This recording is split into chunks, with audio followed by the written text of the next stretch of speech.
Actualmente coordino el programa de no violencia y objeción de conciencia de Justa Paz, que es una organización de la Iglesia Menonita de Colombia.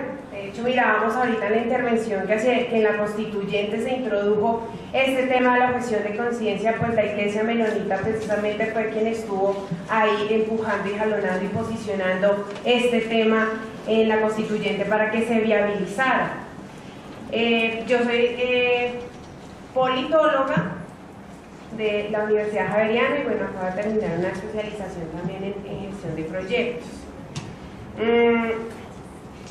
¿Qué hacemos en Justa Paz antes de centrarme en la ponencia? Básicamente trabajamos con jóvenes objetores y objetoras de conciencia de diferentes iglesias en todo el país. Trabajamos en formación en no violencia, en objeción de conciencia, como derecho y como estilo de vida. Además, nos articulamos con diferentes organizaciones en los procesos de incidencia política, un poco a raíz de todos estos desarrollos jurisprudenciales, pero también del tema de los proyectos de ley, y acompañamos puntualmente a los jóvenes de estas iglesias que se declaran como objetores y quieren ejercer entonces su derecho y que sea garantizado. Eso es un poco lo que se hace desde hace más de 20 años en Justa Paz, y yo he tenido el privilegio y la oportunidad de estar en este espacio desde hace 2 años más o menos. Un poco frente a la ponencia que acabamos de escuchar, a mí me gustaría, para darle introducción a la mía, hablar de que hoy ya se está construyendo paz desde la objeción de conciencia. Digamos que no es necesario un proyecto de ley para decir que los jóvenes ya están construyendo diferentes iniciativas alternativas al servicio militar obligatorio. Eso un poco para iniciar. Yo he titulado mi ponencia Objeción de conciencia, práctica no violenta alternativa en contextos de violencia. El objetivo es evidenciar por qué la objeción de conciencia al servicio militar obligatorio específicamente, como estilo de vida, se configura o se presenta como una práctica no violenta alternativa en estos contextos donde la violencia prima. Para ello, básicamente me quiero detener en 3 puntos. El primero es una revisión rápida frente a qué es la no violencia y qué es la objeción de conciencia. En segundo lugar, evidenciar algunas dificultades que en el contexto colombiano tiene hoy el ejercicio de este derecho, así como la cuestión de materializar las apuestas de quienes quieren construir paz lejos de las armas, de los ejércitos o de cualquier grupo que emplee la violencia. Finalmente, quiero enunciar algunas conclusiones que son más bien unos retos para todos aquellas que insistimos en la consolidación de estas iniciativas alternativas al servicio militar obligatorio. En primer lugar, frente a la no violencia y la objeción de conciencia. La no violencia, muchos coinciden en definirla como un estilo de vida, pero también como una metodología o estrategia política de transformación de la realidad a través de acciones no violentas. Lo que estamos diciendo básicamente es que no es una teoría lejana, sino que es una práctica. Mario López, catedrático, profesor de la Universidad Minuto de Dios, en su texto Política sin Violencia, evidencia algunos elementos importantes de tener en cuenta cuando hablamos de este término. Primero, se habla de un componente ético, político, social y económico, lo que quiere decir que el compromiso con la no violencia no solo es apuntándole a la ausencia de violencia o a los métodos de lucha sin armas, sino que contiene un aspecto ético-práctico que apunta a construir nuevas maneras de relacionarnos en todos estos ámbitos, político, social y económico, distinto al derivado de la violencia que ya está instaurada. Todo esto entonces se fundamenta en un compromiso diario con la no violencia, con la humanización de las relaciones, con el reconocer a las personas como sujetos de derecho, respetar su dignidad humana y la vida. La no violencia fundamentalmente hace un llamado a construir desde las relaciones micro hasta las macro. Entonces empiezo a relacionarme de manera diferente con el más cercano, mi familia, mis amigos, mis contradictores, hasta las relaciones macro, ¿no? Con el Estado, con las instituciones. Un segundo elemento a tener en cuenta se relaciona específicamente con la construcción de paz. Cuando me declaro no violento o no violenta, no estamos aludiendo a la lucha en un momento específico o en una coyuntura que lo requiera, sino que se habla de una apuesta constante a la desestructuración de estas relaciones basadas en la violencia y a la violencia como el único patrón de relacionamiento a nivel político, social y económico. De esta manera se avisoran estas otras nuevas formas de relacionarse basadas en la paz y la no violencia, que se convierte entonces en un proceso de lucha contra las injusticias y las opresiones que se hacen evidentes en cualquier sociedad que esté dominada por la violencia. Ahora, ya para hablar un poco del tema de la objeción de conciencia como tal, me gustaría citar al abogado colombiano Mario Madrid Malo, quien anota que hay objeción de conciencia cuando por un acto individual y privado una persona se rehúsa a cumplir un precepto jurídico, pues su convencimiento íntimo se lo prohíbe. Sin embargo, para mí es importante anotar que no se puede limitar el tema de la objeción de conciencia simplemente a la consagración jurídica del tema o a la referencia como un derecho humano en el marco de la Declaración de los Derechos Humanos. Ya sabemos que está en el artículo 18 de esta declaración, pero no se puede limitar solo a este ámbito porque, como ya lo hemos mirado, hace parte también de un estilo de vida, un ejercicio práctico más allá de la consagración del derecho. Sin embargo, sí es importante el hecho de que resulte consignado en el ordenamiento jurídico nacional, en el artículo también 18 y en el internacional, por ejemplo, en el 18 de la Declaración de Derechos Humanos, porque quiere decir que al ser un derecho debe ser protegido y garantizado. Entonces, claro, está mi práctica de vida como objetor o objetora, pero además es un derecho que debería ser garantizado. Existen diferentes normas o mandatos frente a las cuales se puede objetar, teniendo en cuenta la contradicción que genere el acatar esta norma frente a mis propios principios y creencias. Yo creo que toda la mañana pudieron conversar la objeción de conciencia en este tema médico cuando los doctores se niegan a practicar aborto, eutanasia y otra serie de procedimientos. Los testigos de Jehová, por ejemplo, objetan al tema de la donación de sangre, a donar y a permitir que se hagan transfusiones de sangre. Se objeta a realizar juramento, a rendir culto a diferentes símbolos, etc.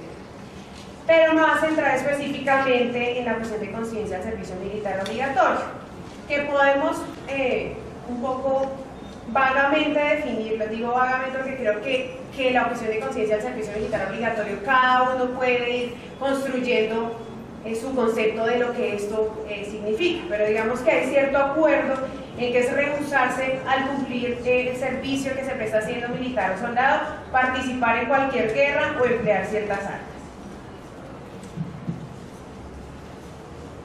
En este sentido es donde podemos anotar que la objeción de conciencia es un ejercicio práctico, visible, de la no violencia, porque consigna de fondo la priorización del valor que tiene la vida y la dignidad humana del otro y la otra en contextos donde a estos otros u otras los hacen ver como enemigos y a quienes debemos atacar de una u otra manera.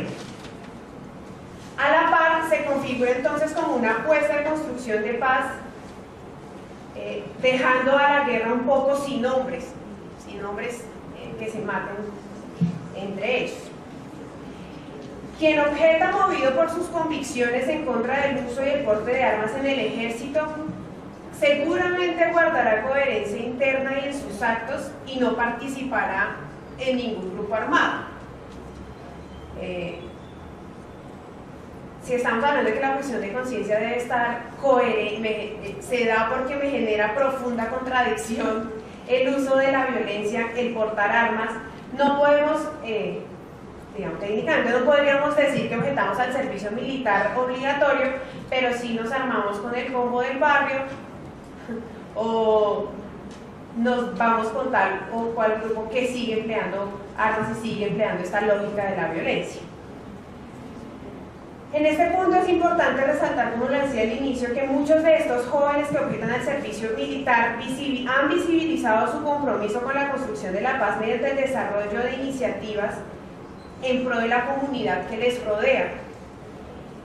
He tenido la oportunidad de conocer iniciativas de tipo, y yo sé que ustedes también, de tipo cultural, artístico, deportivo, donde se destaca la defensa de la vida y los derechos de las personas, jóvenes que trabajan con niños desde el deporte, por ejemplo, enseñando desde ahí no usar la violencia.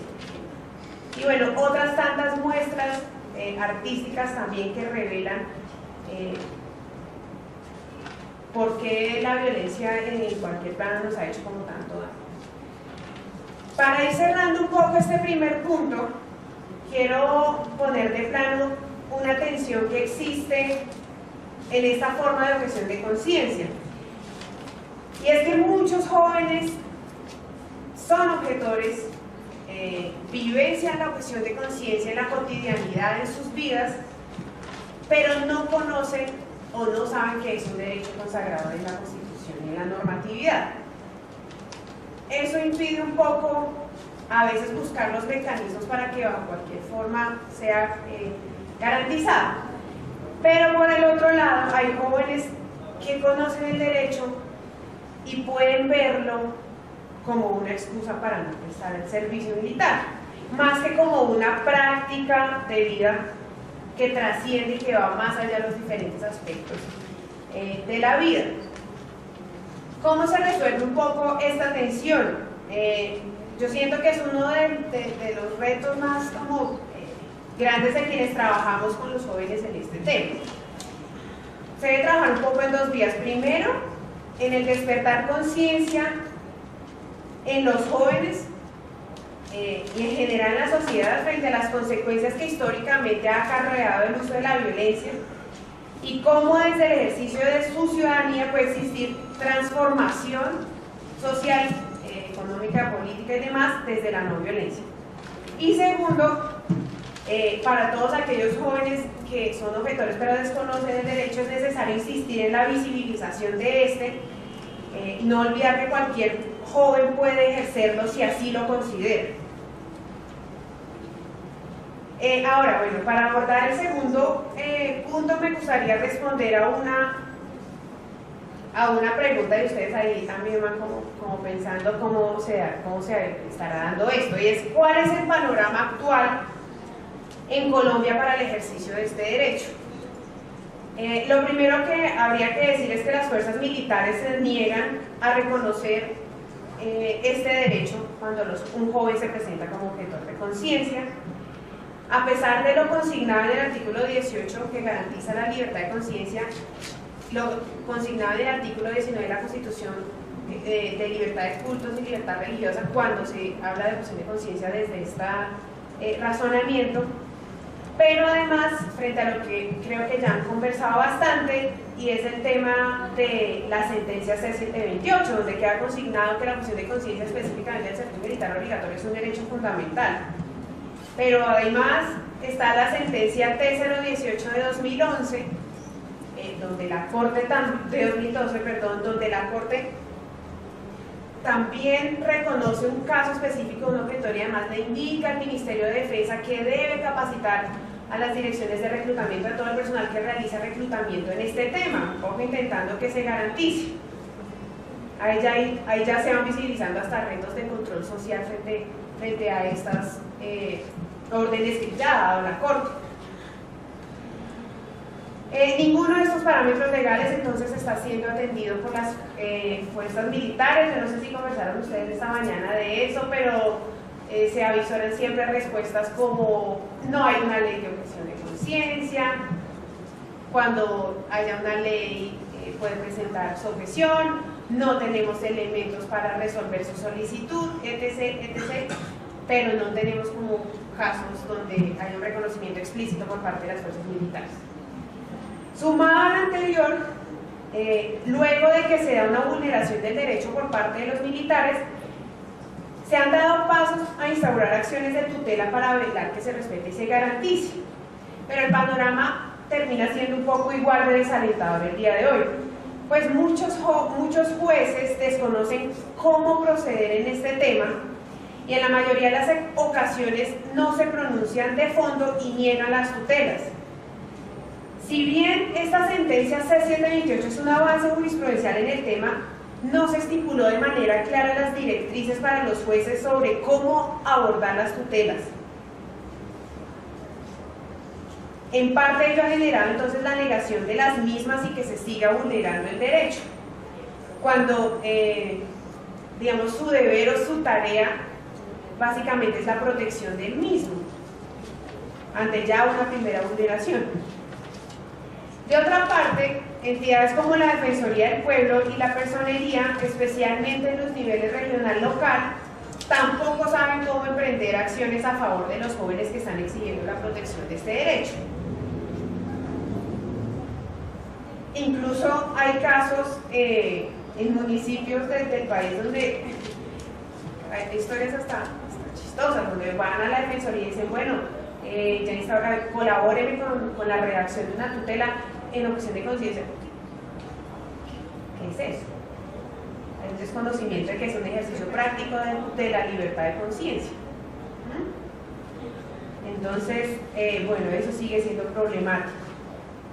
Se suma a todo esto además que el Congreso ha sido negligente a la hora de tramitar un proyecto de ley estatutaria que regule este derecho.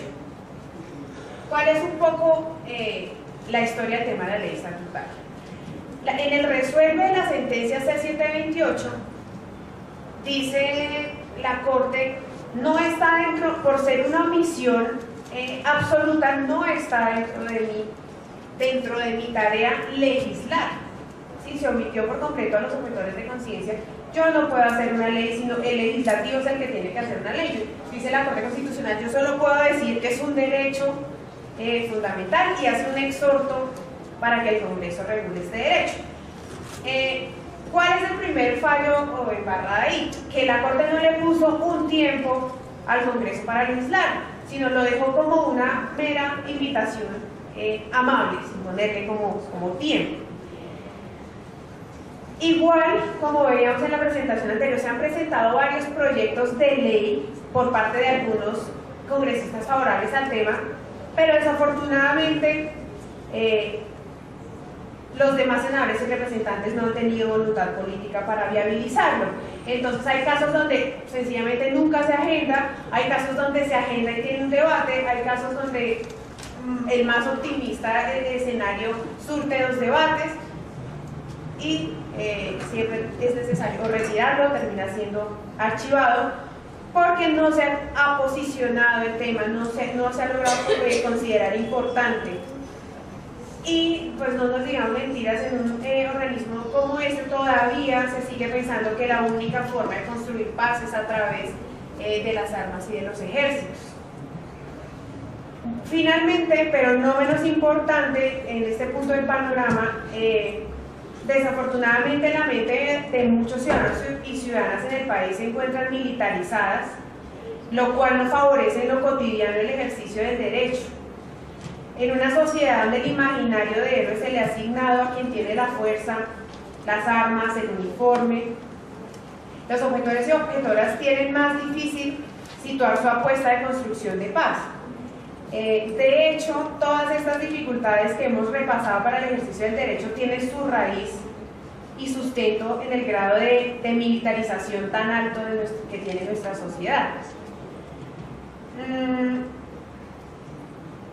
Ya para abordar el tercer punto, me gustaría dejar entonces varios retos que les anime a continuar, a insistir en la consolidación de estas alternativas al servicio militar obligatorio desde las diferentes organizaciones y espacios en los que ustedes trabajan a favor de la juventud.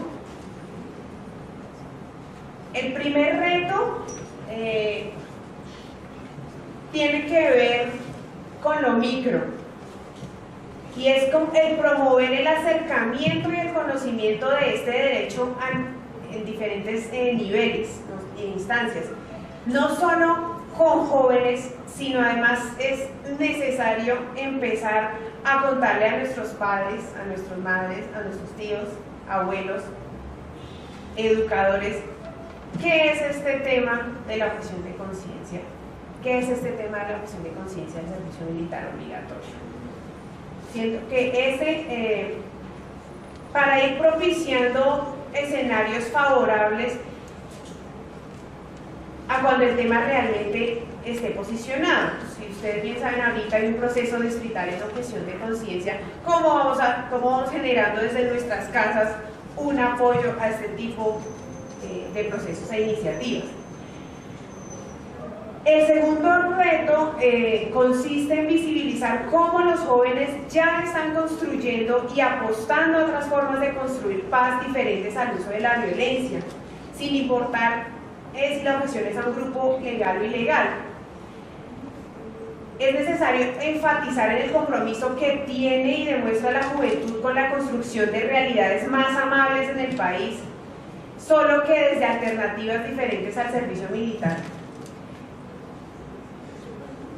Dichas alternativas cobran más valor incluso porque persisten en trabajar y en ser visibilizadas a pesar de este escenario desfavorable del que ya hablamos. Un tercer reto es insistir ante las diferentes entidades del Ministerio Público, Defensoría, Personería, Procuraduría, para que acompañen estos procesos y rindan cuenta sobre los mecanismos que ellos tienen establecidos para la garantía de este derecho y su papel frente a todo este panorama de vulneración. Es bueno, Defensoría, bueno, Personería, si usted no ha trabajado el tema y no sabe todavía cómo, pues puede ser por acá, repásese estas leyes que ya existen, repásese dentro de sus competencias que ahí están, como realizar control social y ciudadano a esto. Y bueno, un cuarto reto es fundamental buscar la construcción de alianzas con grupos afines que trabajen o estén interesados en el tema. Pues se suele escuchar a grupos, plataformas más que a casos individuales. Además de la generación de alianzas puede potenciar las apuestas políticas que se tengan frente a este tema. ¿Cómo posicionar en las diferentes organizaciones que hablan de derechos humanos este tema? Porque es un derecho humano. No es solo competencia de los jóvenes objetores de conciencia, de los colectivos que trabajan en objeción de conciencia, sino que casi que debería ser de interés general de todas estas organizaciones que promulgan la defensa de los derechos humanos. En conclusión, algunos retos entonces se resumen en la apuesta hacia la desmilitarización de la sociedad, de las mentes, y otros se encaminan hacia acciones políticas y jurídicas en instancias que pueden viabilizar la garantía del derecho. Eso era un poco lo que quería compartirles, y creo que va a ser de mucho provecho el poder recibir sus preguntas e inquietudes para alimentar como el debate. Muchísimas gracias por su atención.